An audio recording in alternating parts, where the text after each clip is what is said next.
Sejam muito bem-vindos, ouvintes da Rádio Câmara em 105.5 FM, e dou as boas-vindas para você também que está acompanhando pela TV Câmara no canal 6.3 ou pelas nossas redes sociais. Está começando mais um Pod Câmara, o seu podcast da Câmara Municipal de Manaus.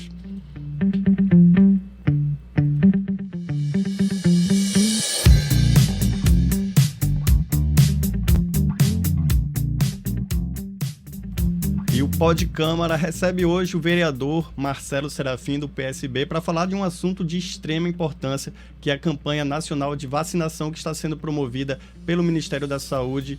Olá, vereador, seja muito bem-vindo mais uma vez aqui à Rádio Câmara e à TV Câmara no canal 6.3. Olá, muito obrigado pelo convite, prazer enorme estarmos aqui com vocês.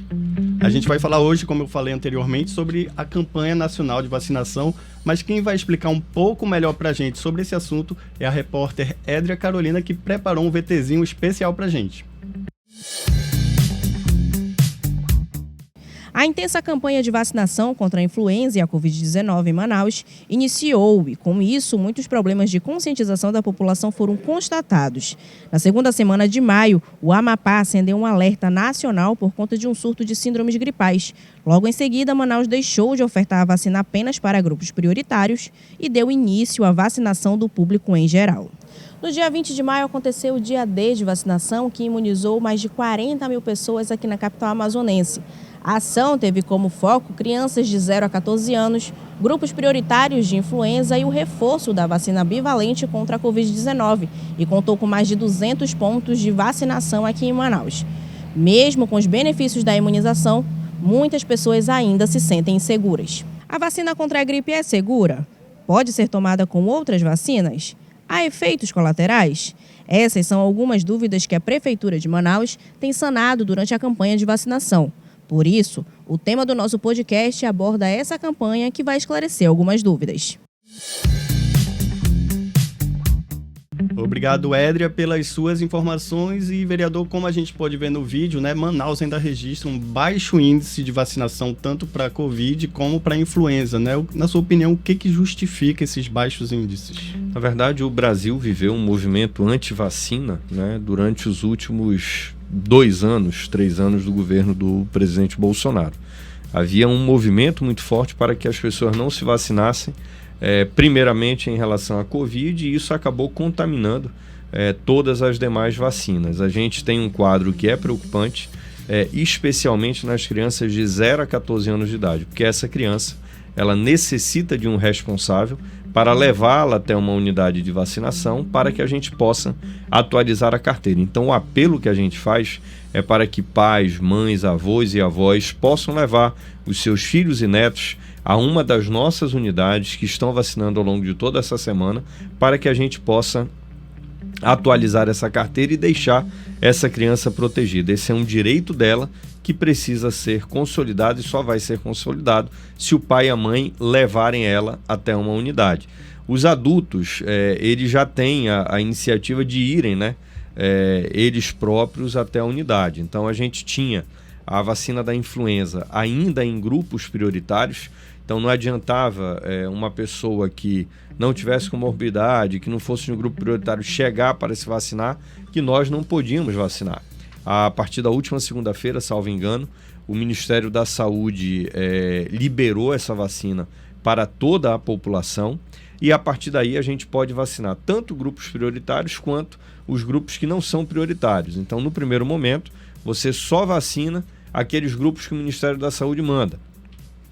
Crianças abaixo de 5, idosos acima de 60, professores, profissionais da saúde, transporte coletivo, forças de segurança, as pessoas com comorbidades, obesos, hipertensos, diabéticos, cardiopatas, renais.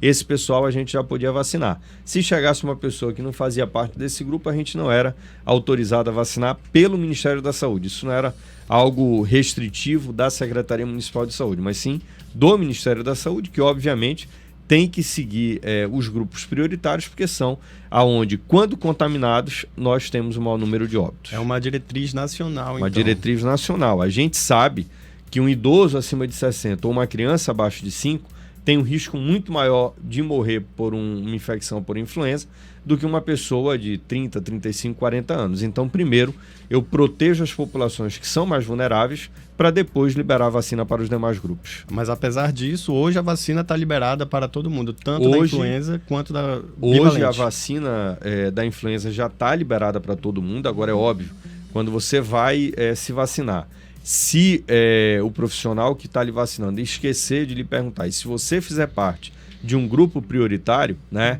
abaixo de 5 e acima de 60 é fácil visualizar, mas a gente perde muito dado de pessoas que são hipertensas, diabéticas, cardiopatas, renais, que eles não relatam na hora da vacinação. Como já está liberado para todo mundo, um paciente de 40 anos que é hipertenso, ele faz parte de um grupo prioritário. É importante que ele informe isso para que ele entre na estatística geral. Em relação à vacina bivalente, eu faço uso da vacina bivalente toda vez que eu recebo um paciente que já tenha tomado pelo menos 2 doses da vacina de Covid, seja ela qual for, de qual laboratório for, e tenha pelo menos 4 meses de intervalo entre a última dose e a data atual para poder ser vacinado com a bivalente. Entendi. Então a bivalente, ela não obrigatoriamente necessita da 3ª e da 4ª dose para ser aplicada? Não, ela necessita que você tenha tomado a 1ª e a 2ª dose.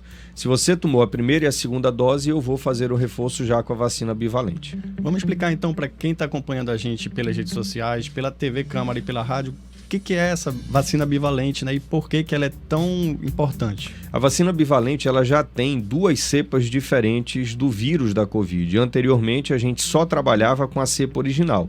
Essa cepa original ela foi sofrendo mutações ao longo do processo evolutivo da espécie, o que é plenamente normal de acontecer e esperado de acontecer.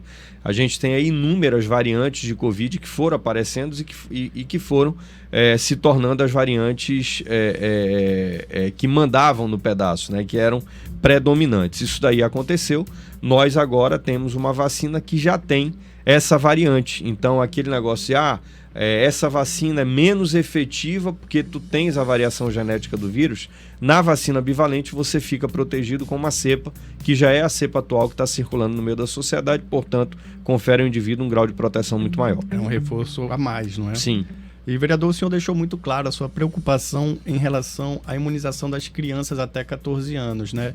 Como é que o município pode fazer para incrementar essa vacinação? De repente, uma parceria com as escolas? O que o senhor sugere? Eu, na verdade, eu sempre digo nós, porque eu, embora seja vereador, também sou da Secretaria Municipal de Saúde e trabalho e atuo dentro da Sensa. Então, eu sempre acabo falando nós como se eu fosse da Secretaria e não vereador, mas eu me coloco aqui como sendo também uma voz da Secretaria de Saúde estimulando isso daí. Então, é importante essa parceria com as escolas precisam estimular que os alunos peçam os seus pais para lhe levarem para atualizar a sua carteira de vacinação. No último final de semana nós tivemos 40.111 doses aplicadas nos grupos prioritários. Isso daí, mais ou menos metade disso foi na multivacinação dessas crianças e, por exemplo, quando chega uma criança, eu tenho 4, 5 vacinas atrasadas, eu já vou atualizar toda a carteira e vou aplicar todas essas vacinas. As meninas e os meninos que têm a vacina do HPV é fundamental. A cidade de Manaus, o estado do Amazonas são recordistas mundiais aí em câncer de colo de útero e é recordista exatamente por conta da presença do HPV, que produz mutações aí no colo do útero da mulher e faz com que ela venha desenvolver o câncer de colo de útero. Então, você vacinar o seu filho é proteger de forma precoce essa criança de lá na frente não desenvolver um câncer de colo de útero, um câncer de pênis, que vai muitas vezes levar esse paciente a óbito, né, a um agravamento, e a gente precisa estimular esses pais que tenham consciência e levem seus filhos. Exatamente, é uma vacina que previne o câncer. Isso é um avanço magnífico da medicina, né, que as pessoas têm que tirar esse mito de que vai ser prejudicial para as crianças, que vai estimular o sexo precoce na criança. Não, de forma nenhuma. Não é isso que a gente precisa, ninguém estimula isso. Agora, a gente sabe estatisticamente que os jovens de hoje iniciam a vida sexual em torno de 15, 16 anos e tudo mais. Então, na hora em que você permite o início da atividade sexual sem que esse paciente esteja protegido de forma anterior, você está perdendo proteção nesse paciente. Então é importante a gente vacinar até essa faixa etária de 14 anos, que é a mais segura para que a gente não tenha atividade sexual. Muito bem. Agora, vereador, o senhor chegou a citar o número da campanha de vacinação que aconteceu no último fim de semana aqui em Manaus. Vamos fazer um balanço dessa campanha que aconteceu no último sábado, dia 18 de maio?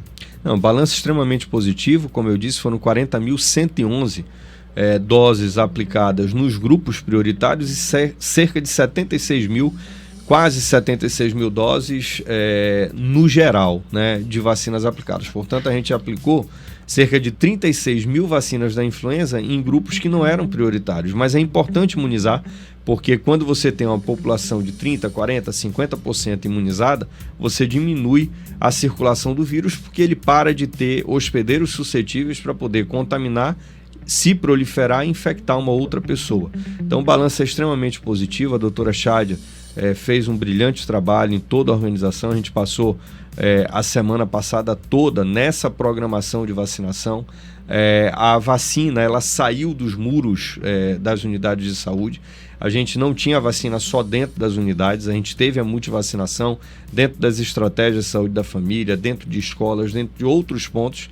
Isso daí fez com que efetivamente a gente alcançasse uma boa cobertura vacinal, que vai continuar ao longo dessa semana, mas a doutora Chádia, o Djalma, o Najib, a Isabel Hernandes, que é a nossa chefa geral, a nossa chefona da imunização, fizeram um belíssimo trabalho. Então a gente vê aí a efetividade, né, desse movimento de levar a vacinação para fora dos muros, como o senhor bem citou. Na sua opinião, mobilizar outros órgãos públicos para fazer esse trabalho de vacinação é importante? É importante que a gente leve, né, a vacina de influenza e de Covid também para fora, agora sempre reforçando que a multivacinação, para você ter uma ideia, acho que eram 18 vacinas no total que a gente tinha disponível. Você tirar 18 vacinas diferentes de dentro de uma unidade de saúde para levar para fora é algo que é complicado por conta da conservação. Tem frasco de vacina que você abre, que se você não usar, você vai perder. Então a gente não pode ficar jogando vacina fora. É importante que as pessoas tenham essa consciência e que se concentrem dentro das unidades de saúde nesse momento. Se a gente tiver um público grande, a gente pode levar muito provavelmente essa vacina para fora ainda, mas é importante que as pessoas tenham a consciência e levem os seus filhos nas unidades de saúde, a unidade que for mais próxima da sua casa, ao longo dessa semana, e quem não puder essa semana, na outra semana também poderá levar, mas é fundamental que atualize o seu cartão de vacinação. Muito bem, vereador, e a gente vive um período aqui na nossa região que é marcado, né, pelas síndromes respiratórias. A pessoa que tiver sintomas, se sentindo mal, se sentindo gripada, ela está autorizada a tomar essas vacinas? Não, quem está doente não pode tomar, ela tem que esperar ficar boa para poder tomar. Outra coisa que antes não podia e que agora pode é tomar a vacina de Covid junto com a influenza. Então, se você chegar numa unidade de saúde para tomar a influenza e a sua vacina do Covid está atrasada, você pode fazer as duas vacinas no mesmo momento sem nenhum tipo de problema. Não pode estar gripado, não pode estar doente, porque senão você vai ter algum tipo de reação da vacina e a doença que você acaba confundindo. Você não sabe se é da virose ou se é da vacina. Por isso é importante que você não esteja com nenhum tipo de doença para que a gente possa vacinar. E qual é o prazo, né, que esse paciente deve esperar até procurar um posto de saúde? É ficar sem sintomas. Antes a gente adotava um prazo de 15 dias, mas hoje não. Não teve sintoma, está sem sintoma, você já pode fazer uso da vacina. Muito bem, vereador. E o senhor, como servidor da Secretaria Municipal de Saúde, como é que o senhor enxerga esse movimento anti-vacina? Ele ainda é forte aqui no nosso estado e no nosso país? Infelizmente isso daí é algo que mata, né? O movimento anti-vacina matou mais pessoas do que o crime organizado no Brasil nos últimos anos. Então é importante que as pessoas parem com essa bobeira e se vacinem. Parem de estimular que as pessoas não se vacinem. É melhor ficar calado do que ficar falando besteira. E tem muita gente no Brasil que ainda fala muita besteira. E os resultados falam por si, né, vereador? Não tenha dúvida. Não tem como... Olha só, tu conheces alguém que morreu por Covid? Não. Ninguém? Não, sim. Tu não conhece ninguém? Conheço. Muitas pessoas você conhece que morreram por conta do Covid. E você conhece alguém que morreu por conta da vacina? Não. Então isso daí já encerra qualquer discussão. Nenhuma pessoa no Brasil morreu em decorrência da vacina. e nós tivemos uma quantidade enorme de brasileiros que morreram em decorrência de não terem tido a oportunidade de se vacinar.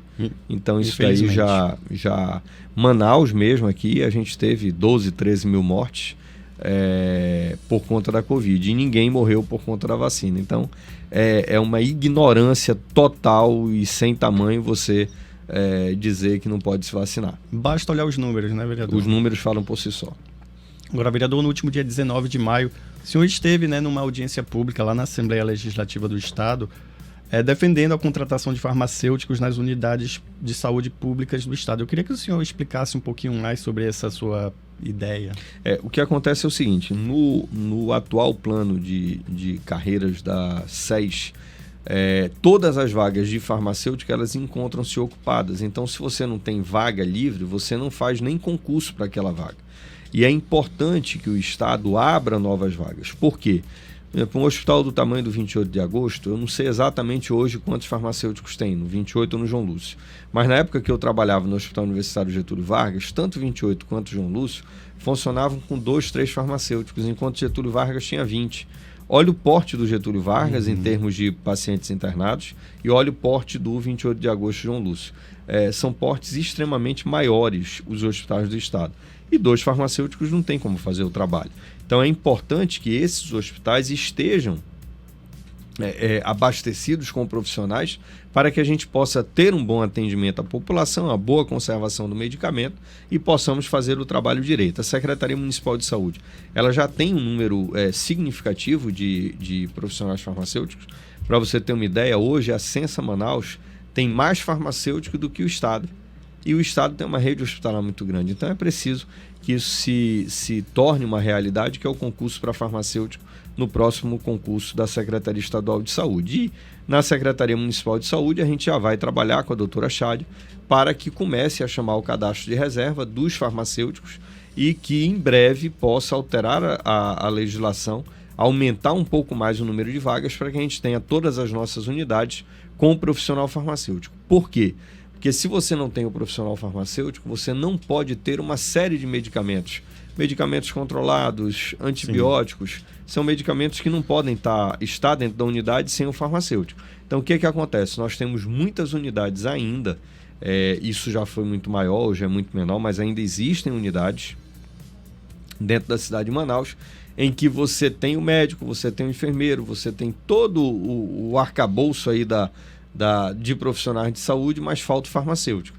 Então a pessoa chega lá com uma infecção de garganta, o médico vai passar um ibuprofeno, uma dipirona e uma amoxicilina com ácido clavulânico. Vai para a farmácia, ela vai ter a dipirona, vai ter o ibuprofeno, mas o antibiótico a unidade não pode ter. E esse paciente vai ter que ficar rodando para encontrar uma unidade. Muitas vezes ele acaba não encontrando esse medicamento, vai agravar o seu quadro e vai para um SPA. E isso daí é tudo que a gente não quer. A atenção básica tem que ter resolutividade e o paciente tem que sair atendido e com o medicamento na mão. Então, como a falta de um profissional pode travar todo o sistema. Bagunça todo o sistema, exatamente. Muito bem. Então, vereador, falando um pouquinho ainda da vacinação contra a influenza, né? Eu queria saber do senhor quais são os riscos, né, que essa doença pode trazer para a população, principalmente para as pessoas mais idosas. A influenza ela vai ter risco maior para quem? Para os pacientes acima de 65 anos e some-se a isso quem tem comorbidade.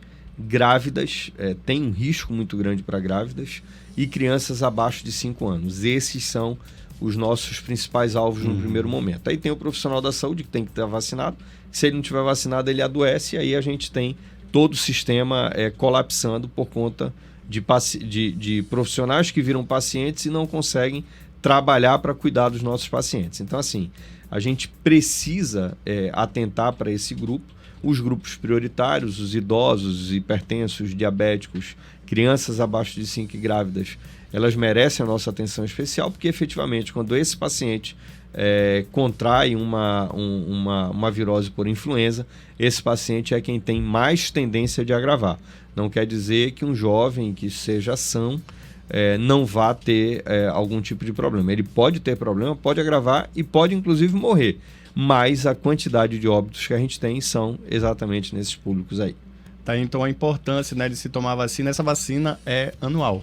Anual. Todos os anos você deve estar repetindo a sua dose. Muito bem, vereador. Infelizmente, o assunto é muito extenso, mas o nosso tempo é curto. E eu queria que o senhor deixasse um recado final para a nossa população, para quem está nos assistindo ou ouvindo pela Rádio Câmara com relação a essa campanha de vacinação. Olha só, que se vacinem, que procurem os postos. Em relação à influenza especificamente, a gente começa a ter, né, a alta das viroses, né, por influenza ali em novembro, dezembro, janeiro. E é nessa época que as pessoas vão procurar vacina. Só que quando chegar em novembro, dezembro deste ano, toda a vacina que nós recebemos para vacinar a população, ela já foi aplicada. E aí o cidadão só vai ter acesso a essa vacina na rede privada, pagando por ela.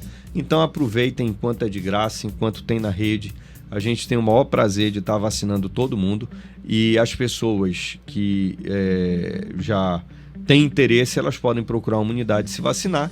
Se for hipertenso, diabético, por favor, fale, que é para que a gente possa lançar de forma correta no nosso sistema, mas façam uso da vacina, a vacina salva vidas e é o que a gente quer. Vacina salva vidas, um recado super importante aqui do vereador Marcelo Serafim. Muito obrigado, vereador, pela sua presença aqui no Pode Câmara de hoje. Eu que agradeço, que Deus abençoe a todos nós. E a gente volta na próxima semana com mais um tema de relevância para a população aqui de Manaus. Até lá!